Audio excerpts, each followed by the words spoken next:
Bonjour et bienvenue dans Next Gen Manufacturing Lexus. Aujourd'hui, on plonge au cœur de la nouvelle ère de la fabrication.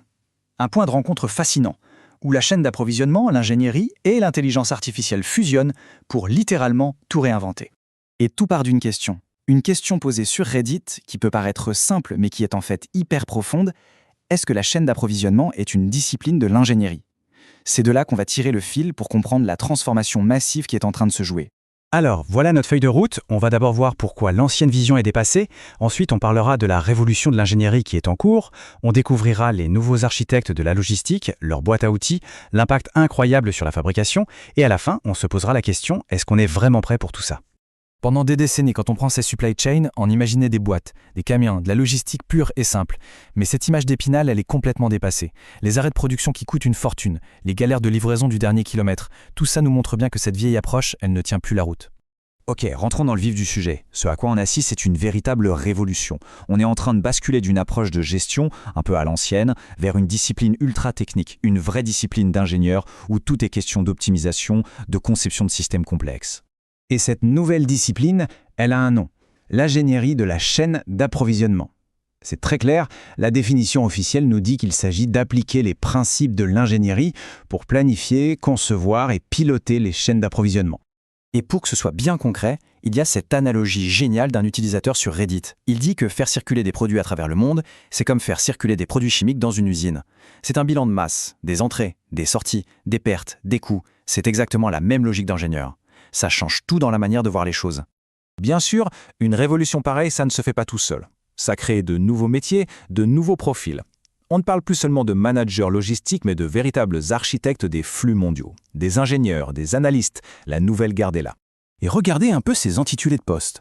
Gestionnaire de logistique IA, coordinateur de livraison autonome, ces métiers n'existaient même pas il y a 5 ou 10 ans. Aujourd'hui, ils sont au centre du réacteur de l'industrie du futur. Prenons le gestionnaire de logistique IA. Ce n'est pas juste quelqu'un qui planifie des itinéraires. Non, ce professionnel utilise des modèles d'IA pour prévoir la demande, optimiser les routes en temps réel et même anticiper les pannes d'équipement avant qu'elles n'arrivent. C'est stratégique.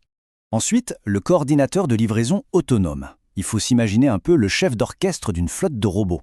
Son job, c'est de manager des camions autonomes, des drones, des véhicules guidés dans les entrepôts pour que le dernier kilomètre, le plus compliqué, soit parfaitement fluide. Et puis, il y a l'analyste prédictif, un rôle absolument clé.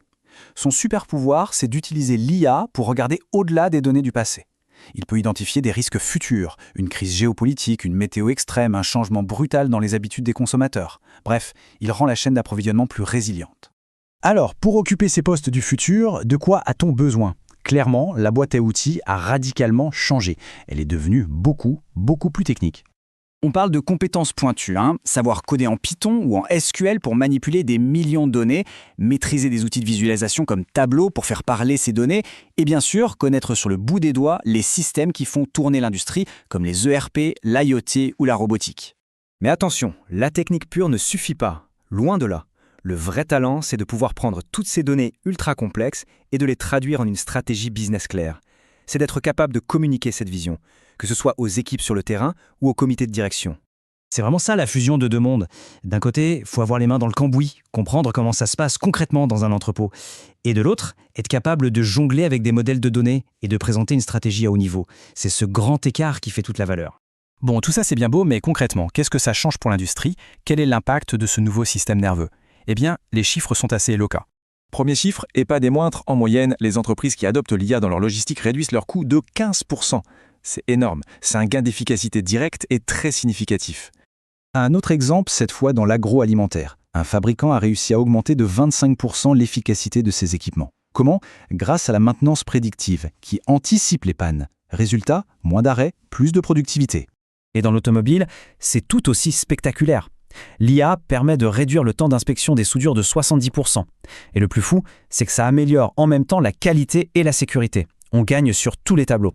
Et ce n'est pas juste quelques cas isolés. Les plus grands noms de l'industrie sont déjà à fond dedans. Ford utilise des données de capteurs pour prédire les pannes. Siemens a réduit ses temps d'arrêt de 30%. Nestlé s'en sert pour suivre son empreinte carbone. Et bien sûr, Amazon ajuste ses stocks à la seconde près. La vague est donc là. Elle est puissante, elle est rapide. La grande question qui se pose maintenant, c'est de savoir si la main-d'œuvre, si les équipes, si on est tous prêts à surfer cette vague. Et le défi est de taille. Regardez ce chiffre. 54%. Plus de la moitié des employés du secteur manufacturier auront besoin d'une mise à niveau significative de leurs compétences pour s'adapter. C'est un enjeu de formation absolument colossal et urgent. Ce qui nous amène à cette dernière question, une question pour l'avenir. Dans un monde où les machines gèrent les tâches répétitives et l'analyse de données, qu'est-ce qui nous reste, à nous, les humains ? Eh bien, c'est peut-être là que se trouve la vraie valeur. La stratégie, la créativité, la résolution de problèmes inédits, ces choses qu'aucune IA ne peut encore faire. C'est le prochain grand défi.